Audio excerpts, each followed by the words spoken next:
prompt. University time is always 10 minutes after the time anything's scheduled for. We're now 11 minutes after 6:30. So I think we'll start. I'm Lynn Hejinian, one of the poets who's reading in tonight's event, and therefore by definition a member of the Department of English faculty.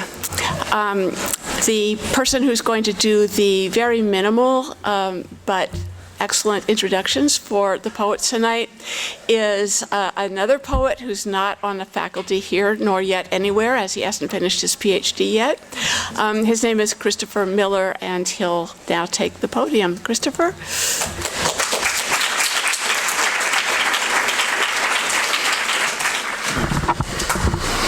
Hello. Okay. So welcome. Tonight's first Holloway reading of the season will feature work by 6 poets who are not unfamiliar to us from the English department faculty. They are Robert Haas, John Shoptaw, Geoffrey G. O'Brien, Cecil Giscombe, John Campion, and Lynn Hejinian. Joining us from Ireland for this event is the 7th poet, Catherine Walsh, who is serving as the 2012 Roberta C. Holloway Lecturer in the Practice of Poetry this fall. Catherine will have a full reading of her own on October 11th, to which you are all invited. Thanks to many generous donors within the English department, the broader university community, and national poetry organizations, the Holloway Committee has put together an exciting series of readings showcasing poets from Britain, Ireland, and Scotland.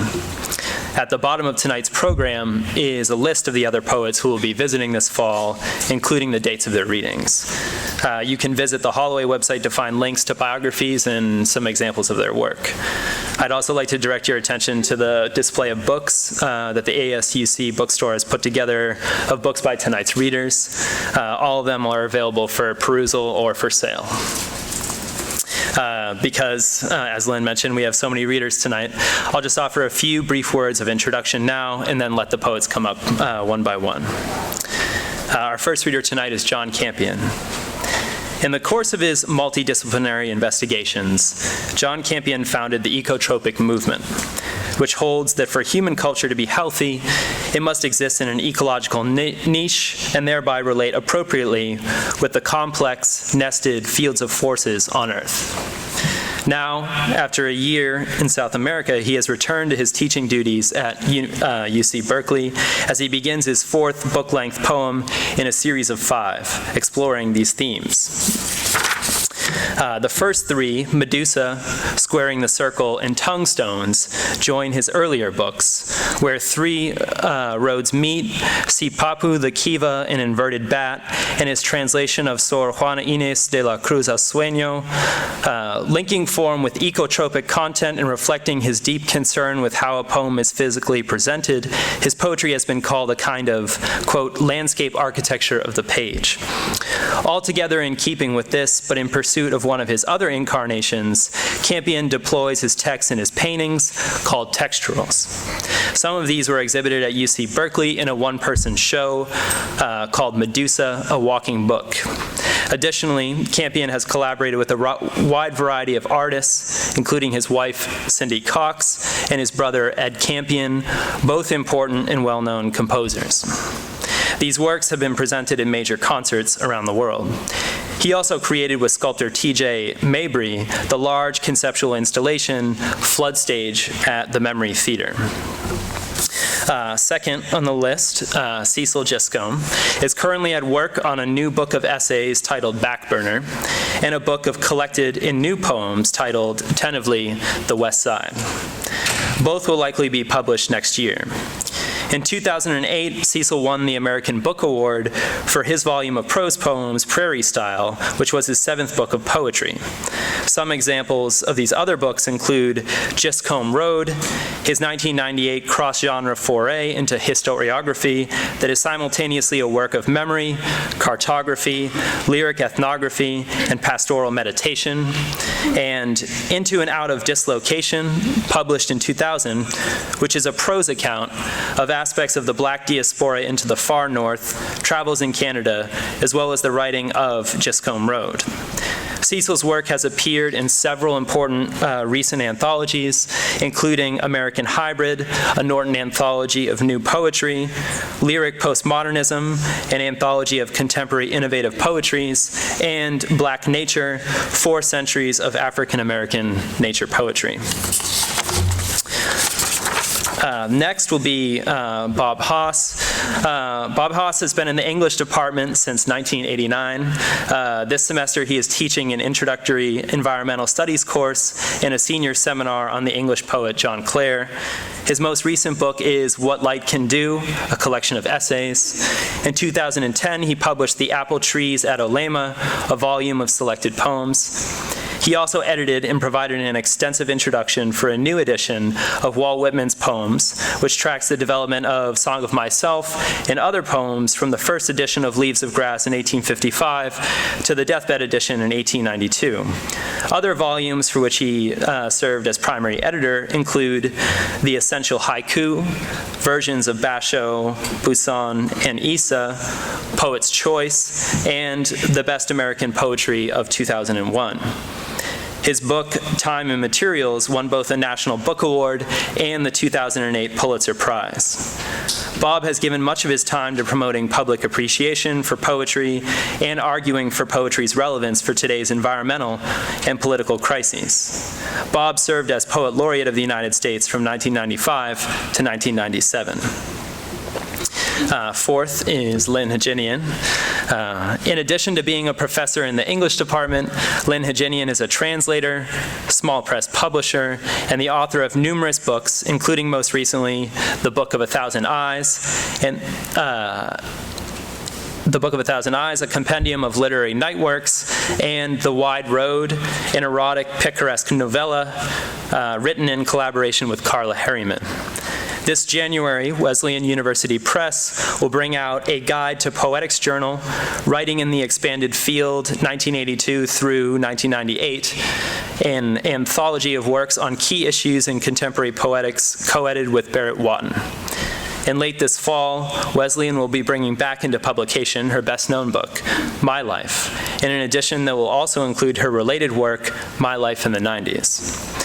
In addition to literary writing, editing, and translating, Lynn has in recent years been involved in anti-privatization activism here at Berkeley, working to defend the creation and study of literary works against attempts to make them more efficient.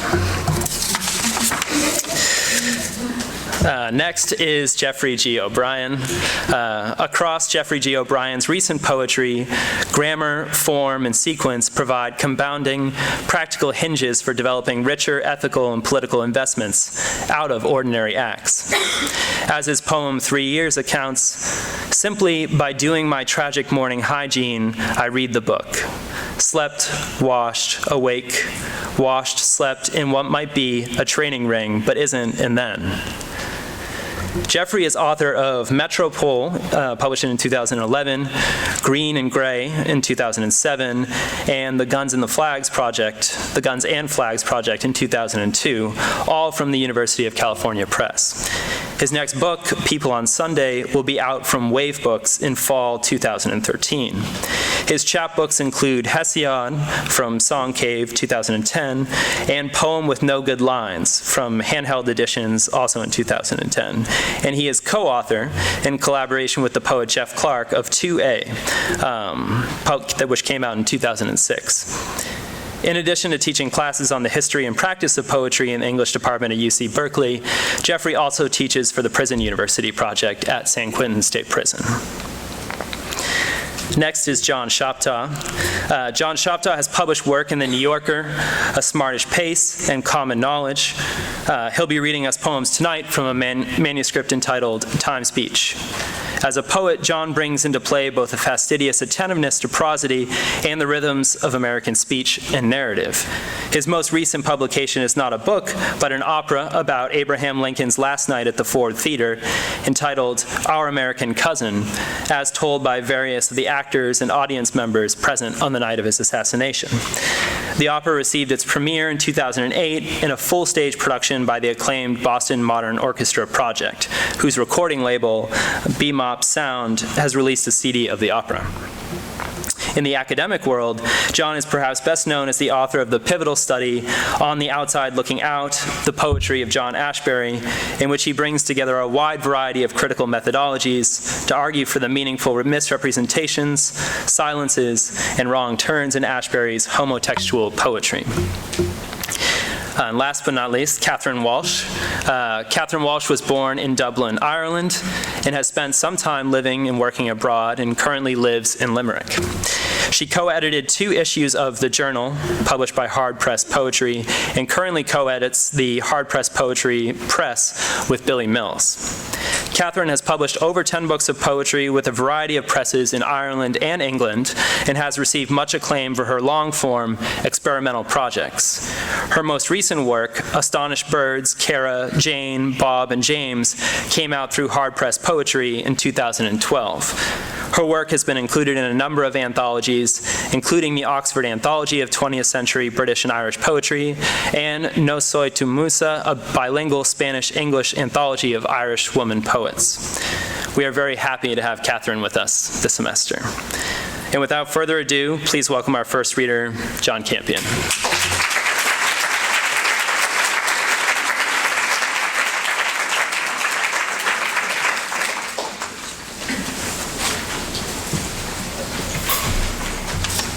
Thank you. Thank you very much. And I want to thank all of you who attended this evening. Truth is consensual, and we wouldn't even come close without you. As was noted, I spent a year with my family in Argentina, and I began another book-length work, being a masochist for poetry. So I'm going to do something I don't really do very often, in fact, never, and that is read some unfinished notes. And so now I'm stuck with the fallback position of every teacher, that you do what I say, not what I do. Okay.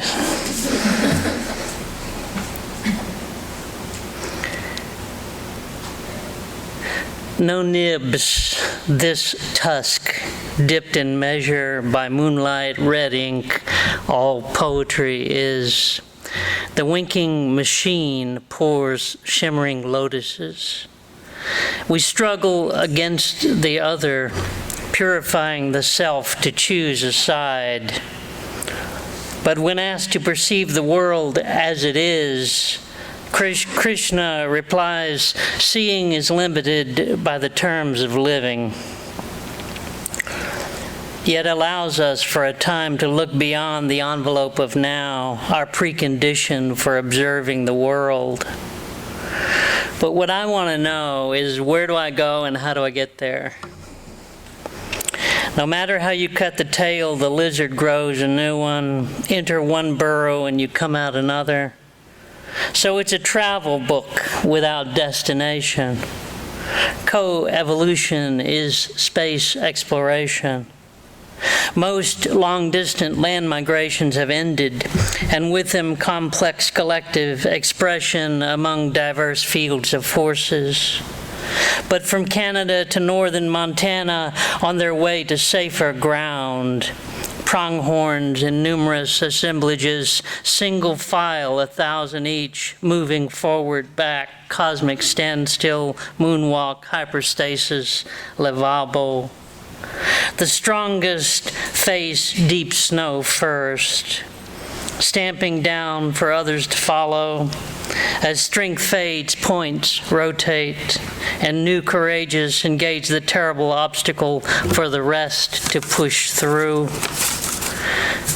Climate change unleashes dangerous water. New micro-macro forms trigger uncertain shifts with all this plowing to cross the Missouri flood. Tens of thousands will not make it. Guess there's no use asking if I can just blast off and leave all the crap behind. There's no getting off planet, not taking it with you. Velocity increases multiplane spatiality, the direction of sense becoming other, the snout into a mouth, folding, enfolding, unfolding, refolding. So it's a drag of a travel book where I don't get to take my winnings with me. No doubloons nailed to this mast. The Enigma voyage begins, floating cliffs on Horseshoe Canyon. Shamans fly across the edge, they disappear into the processes we travelers pass through. Vortexing monuments, sublime, unreal, down desert Eden, surreal implosions of eminence, unplanned, unplanted. Oi! Tai Chi, nighttime Shiva dance, still moving. Saguaro, spread arms this wide. Now hunt the get fiddler, collar, shitload of wine, and get over to hose down, couple up, turn do-si-do. Meanwhile, becoming clown, walking on hands, legs folded down, pincers gripping. What comes next? Knock, knock. Who's there? Your driver. Your driver who? Your driver who wears a mask that's you, and whose head contains a box at the back which you may open with this key. Concerning God, I do not know if I am His or He is my homunculus. For life cannot emerge from non-life, except when it does. Mine cannot from non, except it does. Yet unable to recoup our losses, what is the value of thresholds?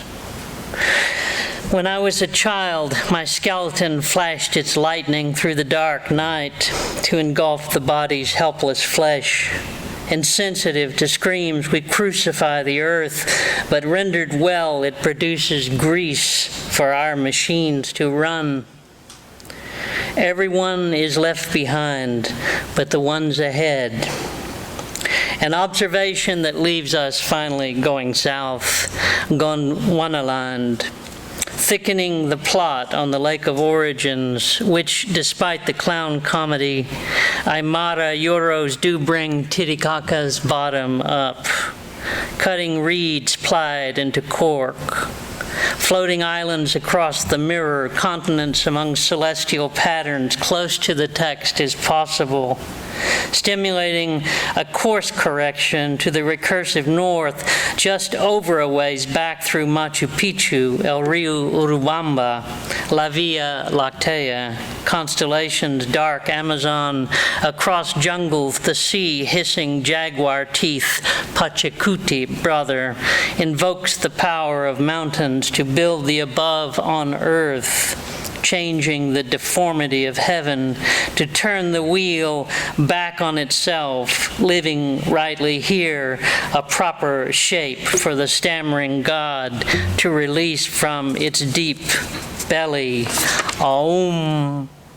Circuitously down the wild tundra Patagon, a boat full of fire, lighting the end of the world, where gulls pick their way round huge blobs strewn with brown blubber.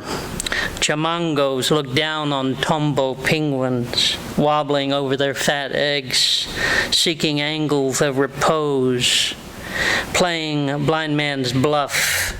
We walk the frozen hecatombs of animals cracking to smithereens, when a black lozenge in a froth of creme de menthe emerges vertically, the first right whale off Pyramides, closing the vortex to rejoin Cabeça de Vaca's reach for the Iguazu of red Brazil. A serpent jettisons its fluxus out onto turtles huddling stones. Above raging down, fern-lined cliffs swallows dive, rebounding spray foam volumes the crevasse. Moss clinging everywhere, as much life as will go. Clover leaves the road, turning, dawn climbing down water. This mayfly sips for an instant its cup of stars. Only Itapu Dam, the largest and most vicious god, has power to stop it.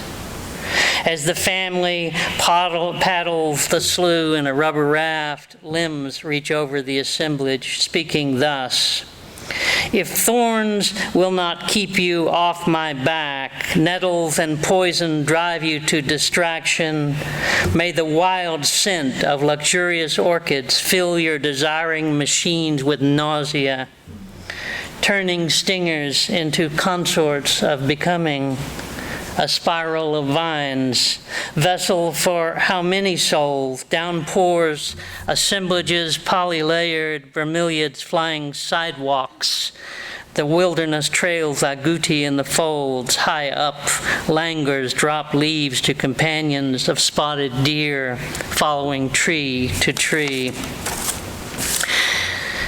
Thinking I had climbed so high to look beyond mountains concealing the river, only to realize now I see much farther scaling your single flight of stairs.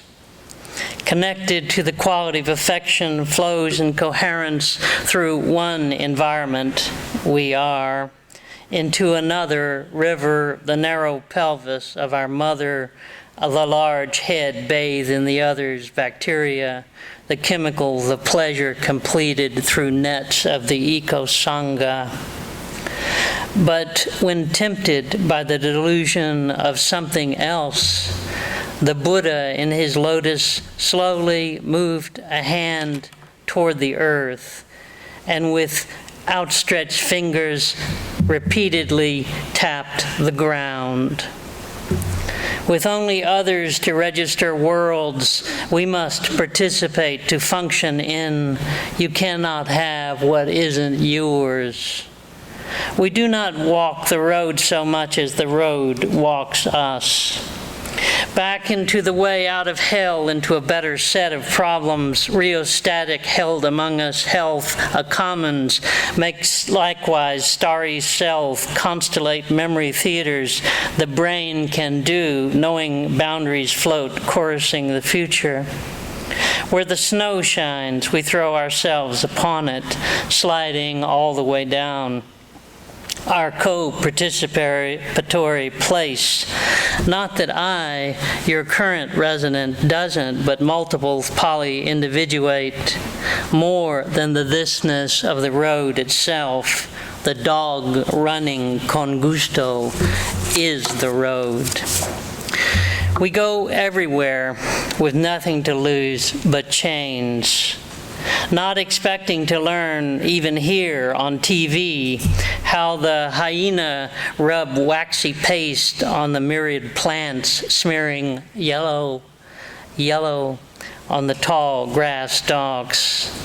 Without developed scent glands in their anal pouches, the young, acquiring knowledge carnally, nevertheless, put on with its power. We are hyena too, the other inside of us, dusting our faces, passing through. Identity service is controlled by bacteria. As we end the autopoietic story now, walking the country in all directions, out of the forest of dreams, emerging from a hollow clamor of knocking wood, quick caught breath, shrill ending, auga, horns, mesmerizing in a prospect of flowers, wide-eyed Ganesh blesses my body with his roving trunk.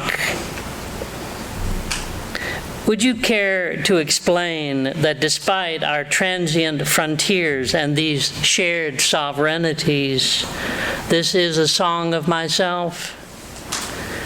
I drop a poem in the river without thought in mind. Cold wind crosses the gray edge of the field. What news can the wild geese bring to us? Going, wee, floating our boats on the mirror. A lotus of smiles gathers us around just this.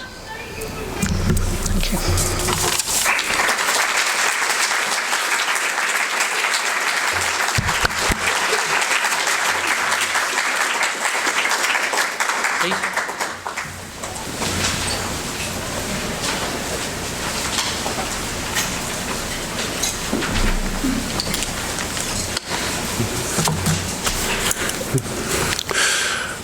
Good evening. My thanks to you all also for coming. And like my predecessor, like John Campion, I'm also going to read some work in progress. And I'm also going to be including in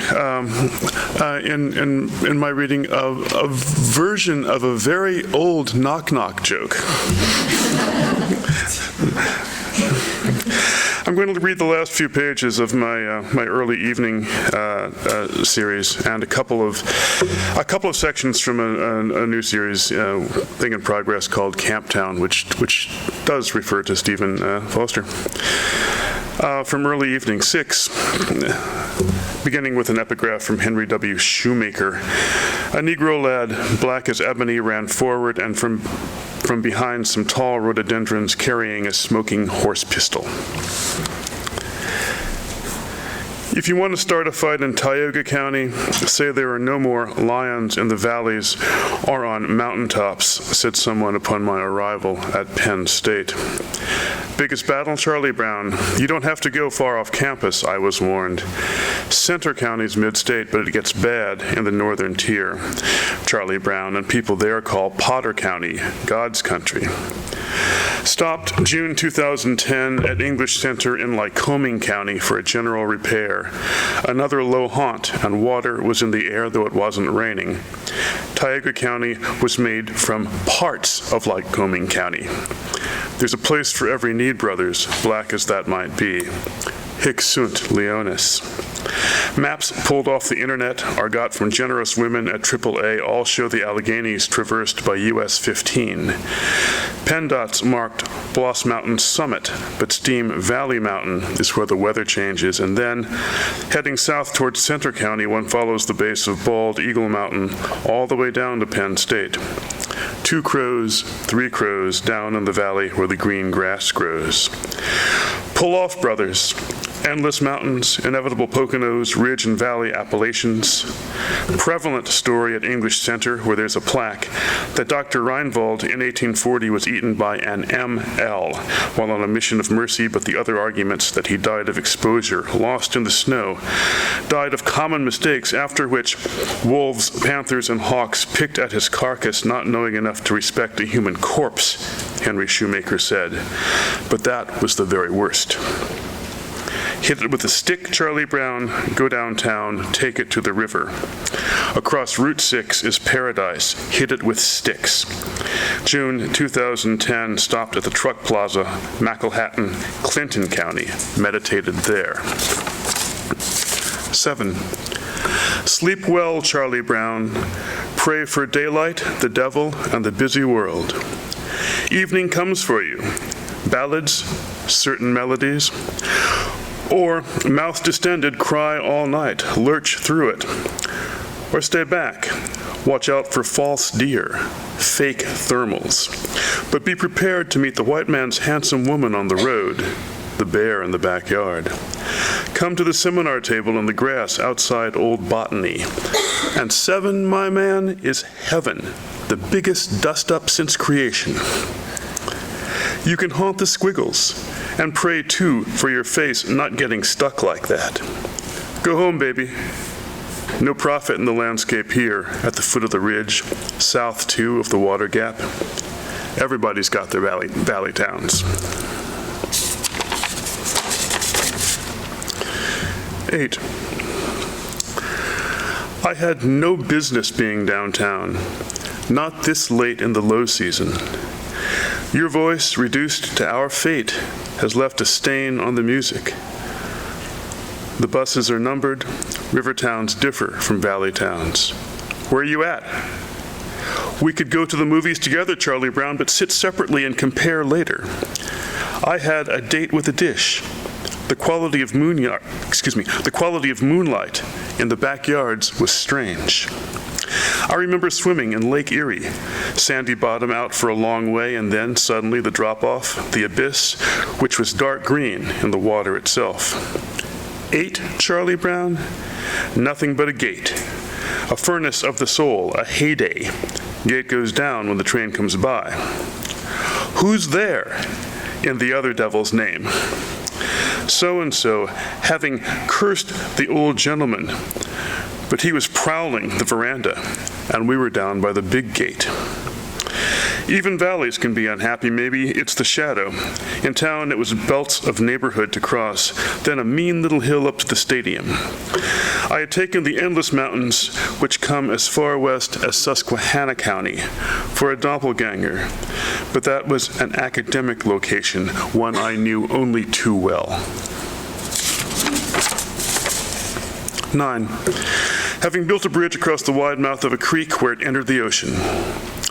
Center County was coastal somehow, and the mountain rose out of it, as it does, in fact, but from the docks and from my bridge as well. A seaside pocked with bays was, once again, my desire in the dream to say goodbye. The rest of your body is such a seascape, I thought, as if a day could be the point of origin or weather, or the water of places could. 9 is wine. 9's a mine. 9 is just the Rhine. It was 9 hours to France in the dream. Or 9 is a vagina. 9 is a slope covered in pine trees. 9 is a sign on a long peninsula. Hear the wind blow, baby? Here it comes off the bare bone of the ridge. It'll blow forevermore. Feel it, a little lift in the airplane coming in over Bald Eagle. You are one jaunty animal, Mishi Banjo. Make a melancholy sound. 10. Mr. Lyon said, I bet you a fat man. Do you know where Canada is? It's the hive and stick of my power. What do you need? I was a railroad bureaucrat. My heart was black as the 10 of spades, which is 10 times blacker than the ace. How's your nerves? No point of contact or departure, no place where the spirit left the area. I was always on the way.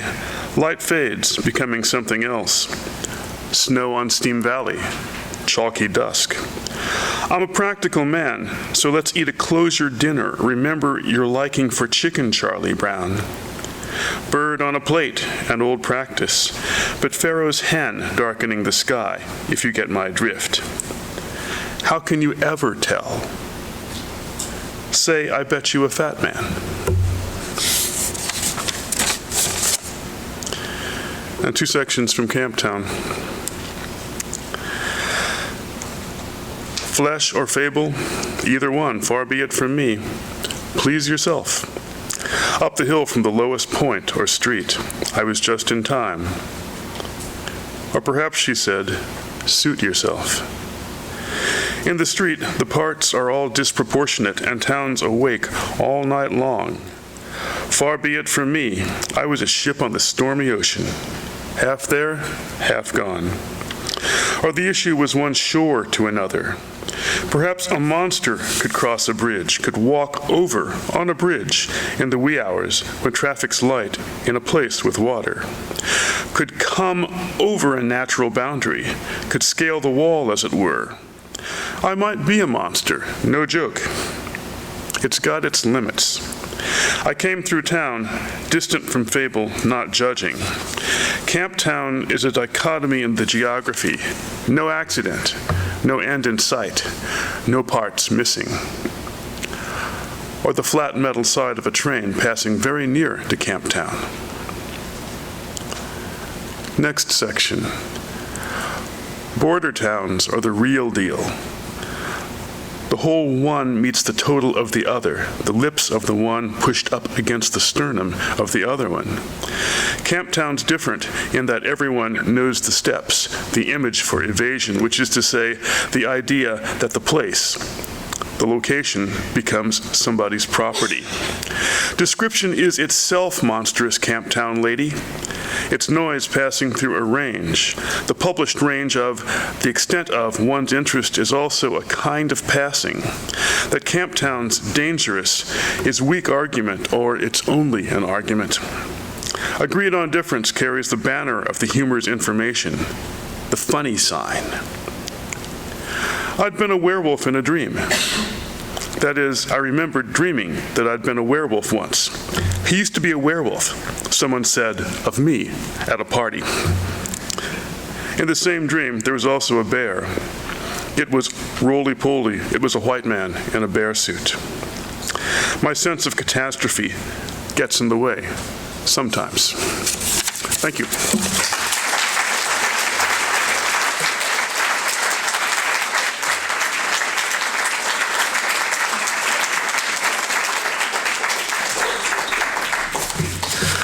Thanks, Cecil. Thanks. It's a pleasure to be here with my colleagues. I'm going to read one poem, which is called An Argument About Poetics Imagined in the Sierra After a Night Walk Under a Mountain. My friend Czesław Miłosz disapproved of surrealism.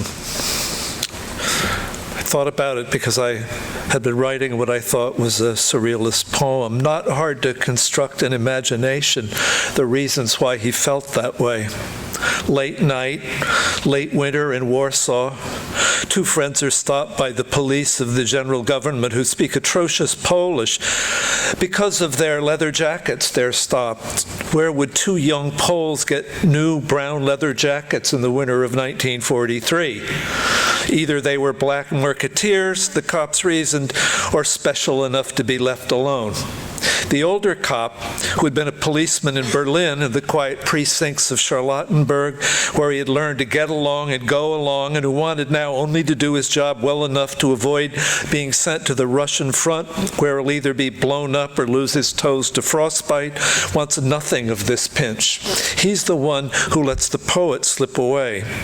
The other policeman, younger, a machinist in Cologne before the war, is ambitious. He asks the second man what he does, which, for the young Pole, is a quandary. Does he say he's a philosopher, which is what he thinks of as his profession, or a teamster, which is now how he makes his living in order to avoid collaborating with the Germans? And secondly, should he answer him in Polish or in his perfect German? He's completing a dissertation after work in his drafty garret room from a partly Marxist, partly capitalistic perspective on the Dionysiac and Apollonian personalities described by Friedrich Nietzsche. He feels instinctively that the danger lay in claiming a superior social status, so he says in Polish that he's a teamster. And the cop thinks, aha, black market, and takes him in.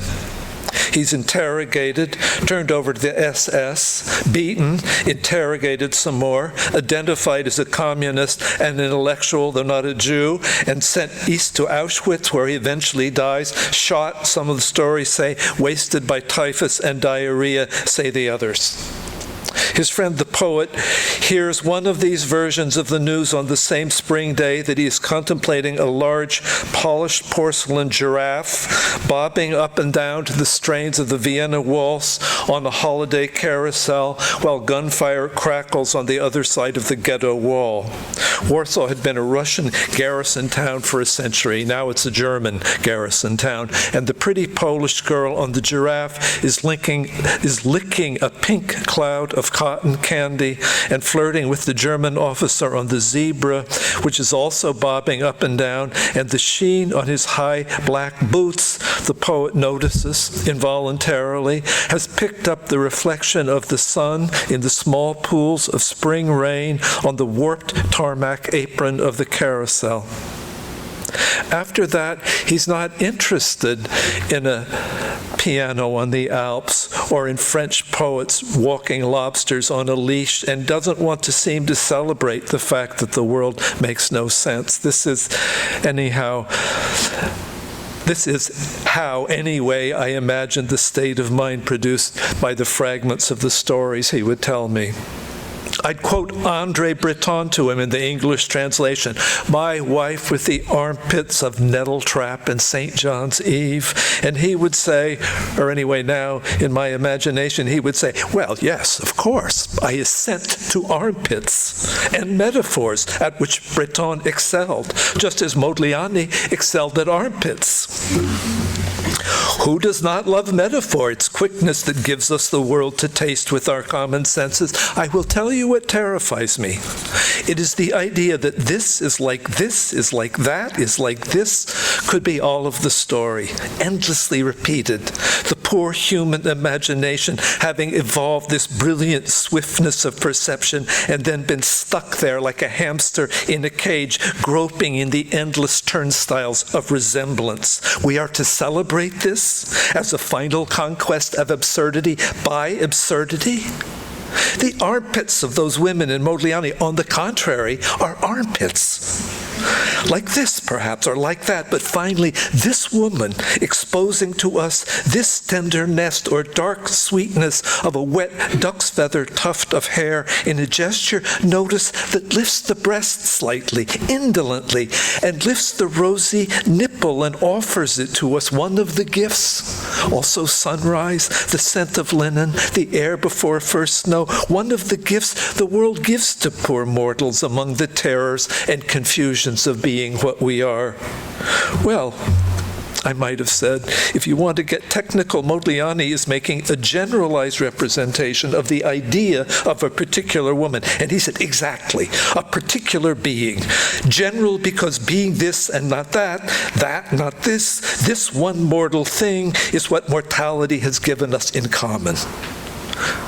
And this is the Milosian religion? Yes, he laughs. In my religion, if we're going to starve to death, we will starve on the pears of Cézanne and the apples of Chardin. In my religion, metaphor will make us ache because things are, and are what they are, and perish. Let us not neglect to consider the slow withering of the pale skin of the girl and her nest of lymph nodes and pheromones, of love and of fear. And we mustn't fail to mention lymphatic cancers, nature's brutally stupid way of clearing the earth for organisms freed temporarily from the withering and disease and the misfiring of the avidity to reproduce of the cells we are made of in some chemical slime. Or on the subject of armpits, the smell of fear, which remind us that in Mr. Darwin's horrific little scheme, we are to find beautiful the fact that among the higher animals, the sauce that gives spice to their meat is the adrenaline of pure fear in their victims, or worse, the adrenaline of the chase, and then of fear, and for all we know, of despair in the prey they are devouring. Nature is, after all, chemistry, and chemistry is this becomes that, becomes this, becomes that, endlessly through endless witherings, endless contortions of mammal and reptile and insect suffering and fear. What does it know of this armpit? That breast, those lips turned to the mirror for glistening and reddening, and the way she, a girl who did not feel pretty as a girl, examines now her plucked, arched, perfectly elegant brow, and pats lightly the slick set of her hair in 1910's set, that decade's set, no others of her thick auburn hair. Sound like you know her, I said, suddenly curious. Well, there were two women. Jeanne Hébutron, who killed herself, threw herself out the window. She was pregnant with Modigliani's child the year after he died. She was French. Our odalisque of the raised arms was Lunichkovska, Modigliani's dealer, Zubrowski's girlfriend, a poet, Zubrowski, a minor one, and he introduced Lydia to the painter. Zubrowski was a friend of my uncle, but he died the year I arrived in Paris that first time, so I never met him. I did meet Tchaikovsky. You met Tchaikovsky? She had me to tea. I was 21. She must have been 40 then, long past the time she posed for him, thick in the waist. And looked it was winter, and she wore tweed. She tested me by conducting our interviews, mostly about my uncle's poetry and Zubrowski's, entirely in French. I remember thinking that her hands looked old, early arthritis perhaps, and that they were nevertheless somehow beautiful, something precise in the way she served the little Noel cakes and the tea. I devoured the cakes. I was living on my student stipend, and I felt humiliated that I'd cleared the plate before she touched it. He laughed. And I remember her scent. Amaryllis. Too much, perhaps. The apartment near the bookstore on Rue du Puitran smelled of the ginger in the cakes and black tea, and her scent of amaryllis like dry summer grass. Czesław was buried in a crypt. in the Krakowian Church of St. Peter of the Rock, among other Polish notables. I hated the idea of it and still do, that this particular body is lying there in a cellar of cold marble and old bones under the weight of 2,000 years of the Catholic Church. Thinking about this these years later, imagining this dialogue in the Sierra Dark under the shadowy mass of the mountain and the glittering stars, not liking the fact that it is perhaps what he would have wanted. You should have been buried, I'm still talking to him, on a grassy hillside open to the sun, the Lithuanian sun the peasants carved on crosses in the churchyard of your childhood, and what you called in one poem the frail light of birches. You should have been buried under those. And he might have said no. He might have said, I choose marble in the Catholic Church because they say no. They say no to natural beauty that lures us and kills us. I say no until poor Modigliani and Zoborowski and Tchaikovsky, the girl of the raised arm and breast and the grown woman with her ginger cakes and already liver-spotted hands, have risen from the dead. And I say, you described headlights sweeping a field on a summer night. There are worse things than what happens to the dead. Do you remember? I can quote to you the lines. You said you could sense the heartbeat of the living and the dead.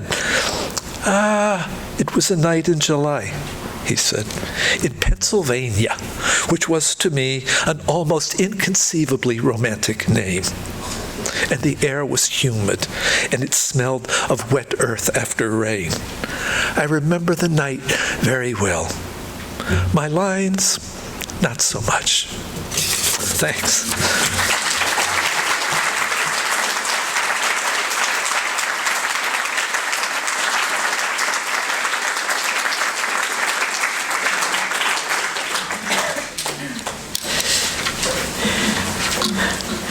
I remember waking up from a real dream. I'm going to read from A Night Work, this book that came out earlier this year. But in relation to that wonderful poem of Bob's, I remember waking up after a dream in which the musician John Zorn told me these amazing things, and I woke up and felt depressed that he was so much smarter than I was, and then realized it was my dream.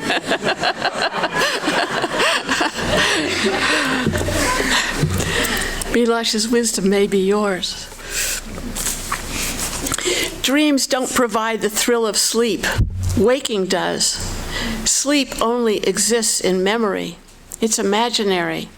I can sleep my sleep, but I can't observe it. I often feel that I've deserved it, and I'm crazed when it's disturbed. And with all this dreamy wordplay, I wish I could preserve it, and with it, its dreams. I dream an honest sleep. I dream of Ovid, and later I would repeat what he said. Or Ovid would dream. He'd stare at me. Even now, he pins philosophical dilemmas on no one but on their interests. I dream of birdmen, of watermen, of airmen pursuing women of new shapes. I dream of Ovid awake as he opens his mouth and rubs his face on the ground. We'd speak of weasels and stars. We'd speak of Scheherazade. We would shift, giving way to speakers within and to speakers within that. Matter, we know, would shift. Thought, we know, would pursue. People fly after their metaphors, but in sleep they seldom realize their dreams. The birds and waters hardly act at all, but stories are transformations. There is that preceding the what of this. Animal, then lull, or lull first, then pull and burial. Here we begin. Stop. Study the human mind. She's gone. I see nothing when she moves the mind from within. She must mean the light to be right. That's not an anthropological view. It's not a hand. Then is this a case of fantasy passing act through impasse? Both. Temptation leaps to the corridors. Chaos keeps to control. Narration rings, story on story. The mechanisms pulling. The events occur in relay. The concluding is displaced and delayed. And the observer asks only that things continue. The observer governs. Don't stop.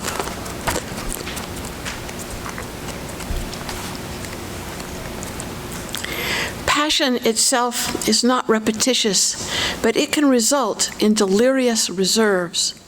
The things said over and over are sensuous signs of memory.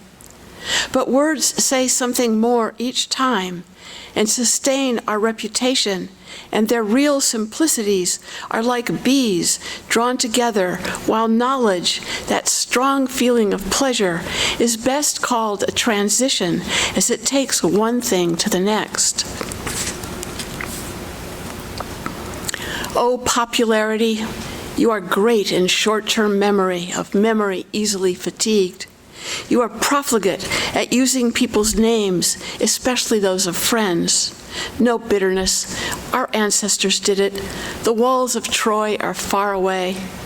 Now, to penetrate the mind of a fictional heroine who will not look like me, I am driving to a city I won't bother to name, housing a disintegrating cardboard box, a rusting tricycle, clouds thinly disguised as pine and mane, and long stretches of capricious or sardonic behavior.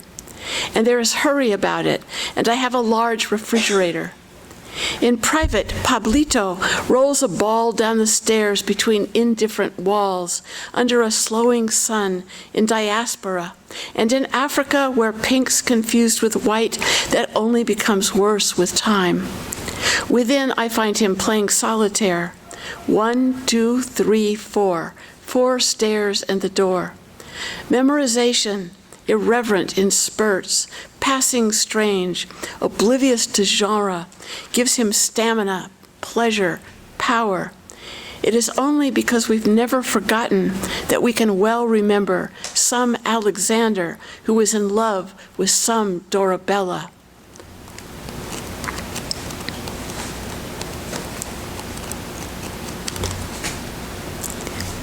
The pain is unrecognizable, located only in the difference between visibility and its moral.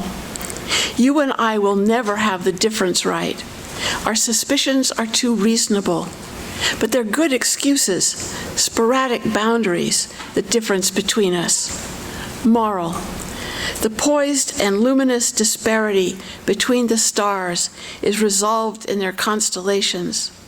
But the streaming associations which saw the first pictures in them has frozen.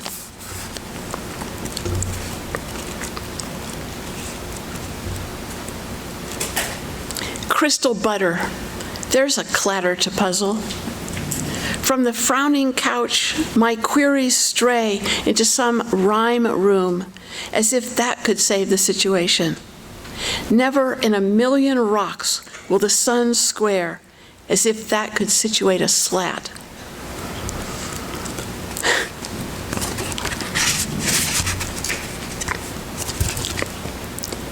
It's beginning, and a gift ball of blue glass, and a photo of a brother, an altruistic perseveration, a drawing, a drowning, an excursus with pedagogical intent, a cautious child, a wrinkle, a wind, a single cell in a uterus, and audible content, a long lullaby, a hieroglyph, a glue stick, and it continues, a marmalade, an eventuality, and fades. Thanks.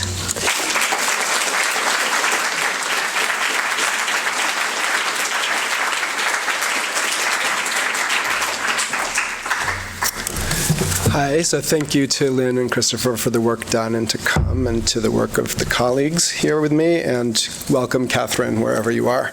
I'll stand you a beer afterwards. I'm going to read 3 poems from my next book, People on Sunday. At the Edge of the Bed. No one yet has ever chosen misery. Those that seem to have done so haven't, any more than they have chosen this mist, or is it rain? We would first have to own ourselves, then give up on them entirely, every day, rather than once and for all, which would be to seem to have done so, and not at all. Like mist, we speak of misery in dissolves that don't, disappearances that can't exactly be detected, that are not for detection by those senses we reliably seem to have. Is it your fault you don't yet use your time, all of it, to defend weather against those wishing to control it, if only by letting it be amplified in its present effects? No one wants the wave to come, though some don't mind if it does. The question still what divides the misery before it from that right after, other than the wave itself. No, one listens to misery as if having chosen others over owning a private sunlight. Rays that touch people mid-conversion keep it from coming at all. Happiness, too, hasn't yet occurred. I mean, are you kidding? Really, nothing has, but also nothing to some degree has not. Impossible to detect where one shades into the other, so that if I'm happy the sun wins through all that overcast, have I forgotten the misery of others, allowed its wave to break on what the mornings expected, had them happen to me without choice, while also full of acts? Sunlight comes all the time, whether it can be detected, regardless of what it alights on. It is a verb without intention, in a world unhappy with objects. You can't have it or choose not to. Still time to convert, though not really from, not quite to. A misery intransitive, as when sunlight takes a building. Tales of unrest. When I refer to my life in this poem, I'm referring to the book by Lynn. My control over passing clouds remains imperfect, and a power to hold back the desert flowers of Nevada, white rhatany, scented cryptantha, cinchweed, Canterbury bells, showy goldeneye, fails in their coming irrevocably early. For the same reason, the face must be shielded from both sun and protest, but forgive others for what they're bound to say next in the name of something or out of a need, because their nation somehow also produces my life, the kingfishers, at night, the states, crossing Brooklyn Ferry, into the dusk-charged collected poems of the second person's Oscar Grant Plaza, friends I ran through the smoke of with Susan and Cherie, the latter of whom I don't know well enough to name, on January 7th, past its mostly sunny high of 48, dropping to a low of 35, NDAA and HR 347, the boy momentarily atop a police cruiser toward the next day's coward flower. The best things train us for what you have to get, can only get, from complete strangers who aren't by the time you do. Do what, exactly? With the, not yet a synonym for hour, an hour still pouring through the articles, declaring it's over and you didn't do enough if you is I, whom we don't know sufficiently to run, only wake up as, committed to having 4 while needing 5. Whatever it is, they are. The whole collectible set, bid on without auction, funny expectations, almost like survival, if survival were exposed roots, stumbled over on a path, in places, if places depend on having the patience to keep going back, spend entire days without hours, rub a broken clock in the hopes that, or until such time as, but for the moment, and soon, very soon, the lantana suddenly blooms like surveillance, unpredictable device, heading through the warmest, driest, wettest weather on record everywhere, but here, drought and floods flowering at the same time between now and then, sent across the present's face, while unnoticeably disastrous possibilities having already happened still float down in particles of something. You have to get through these lines to catch in the others, where its antecedent might, neither early or late, finally appear. Friendly stranger, you remember briefly having spoken with but little, if any, of what we said. I'm going to end with a poem called Entheogen, any chemical substance that aids you in seeing the divine. I was invited last year to go to a gathering of poet activists in New Mexico, and I couldn't go, and I sent this poem in my stead. It was organized by the poet Ariana Rines, who was a Holloway here, like Catherine is now. Entheogen. Ariana, there's the utopia of misrecognition, and the one of recognizing that. Paradise is neither of these, if neither were more nearly a positive term. Joanna says paradise is not a domain, but the plan for imagining a future of returns. The closest I've come was in New Mexico, when a horned toad I surprised forced blood from its eye into my face as I stood on the edge of Damaria's lightning field. That part of the country has always seemed to me something other than potential real estate. There are so few signs of a human present or its past. Enough absences that it's the neither of nature and culture, dust hanging in the air. I should admit I was sent there alone by plane several times as a child in the 70s to visit my uncle, then curator of the Navajo Museum in Santa Fe. And I've always loved uncles, that mix of brother and father, also a flight out of the immediate family, cf. Eve Kosofsky-Sedgwick, and that doesn't require leaving it. So they may be the neither of family, because nearly full of its terms, and my Uncle Stephen therefore might have enchanted the red clay further out of its genocidal calm, already posing as deep previousness and an underdevelopment falling with the rain visible 50 miles away. Uneventfulness like being constantly blasted by no harm. But really recognizing that mistake does not dissolve the effect or desire to return there, which I never do. Because of how America is, though America isn't the name for the problem, you said you wanted a talk on paradise in poetry to be given at your thing in Santa Fe. Paradise is unbounded enclosures, as little present in any stretch of poetry as New Mexico is in the States. It flickers in and out of the majuscule until, quote, the hand holds no chalk, quote, to draw its location, as the poet wrote in Self-Portrait from the city of my birth, where he saw it in '59 with Pierre Martyry, for once really himself, though getting ready to depart, or neither himself nor not. Joanna considered using J.A. on paradise as an epigraph to her book, but balked finally at the anachronism, though the anachronistic may be a sign paradise is near, putting good pressure on the immediate, like an uncle outside Taos. I still haven't sent you her book, which is about a practical program for restoring Eden in the 17th century as the collective subject of science or literature, any truth-producing group. This is apt now as well, not just because of Occupy, but because now is in time, even if it seems not to be in New Mexico when staring at the dwellings of first inhabitants. I worry you won't read Joanna's work until neither is a verb.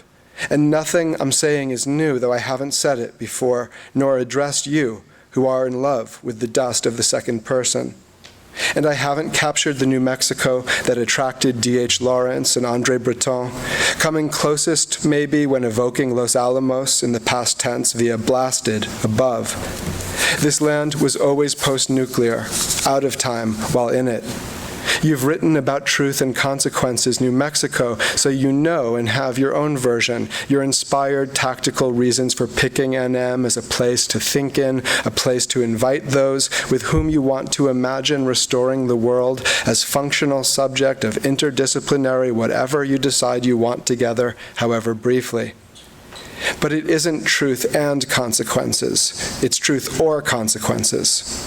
I truly made that mistake, then really recognized it. Replacing or with and marks the kind of parapraxis paradise causes where it can't appear.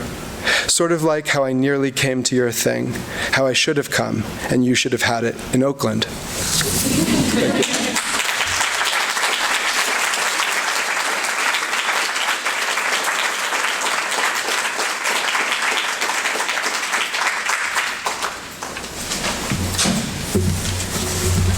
Once again, thank you, Lynn and Christopher, and welcome everybody. It's very nice to be here. Little river coils.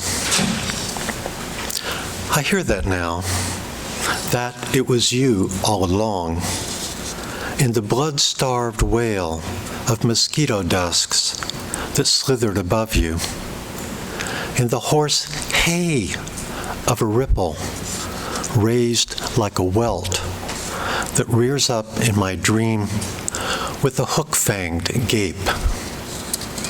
And among the cattails, that sleepy exhalation, that was you, lulling us into damming you, into a tense green mill pond where you could clonk, phew, clonk, from that windowless brick pump house nobody ever paddled over to or back from, and could pipe gurgling into Himmelberger lumber, where, brung to a boil, you blew off a shrill steam we no longer heard at 6, 7, noon, 1, 4, 9, but woke, worked, broke, worked, walked, woke, and dozed to as night and day switched shifts.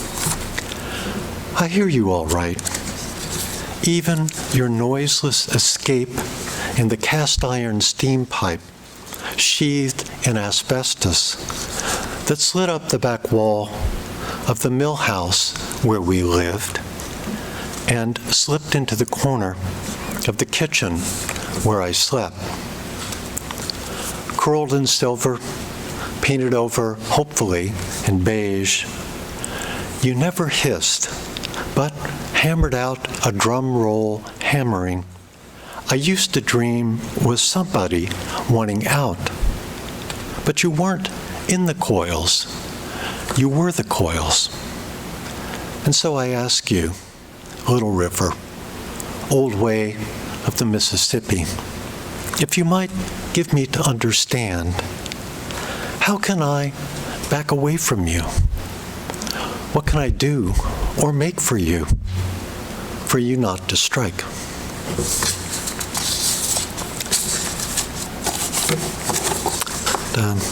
Here's a couple from somebody else. She loses things. Everybody loses things, but she's got no way of finding them. Could I call her cell? No place for anything, and everything, any place. It's on vibrate. That way, nothing's mislaid. It'll always turn up inside some silver bag or other purple sweater, which is where?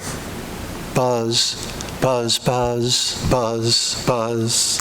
That the Tabasco I'm looking high and low for is in the fridge, is as much as she can tell me or wants to know.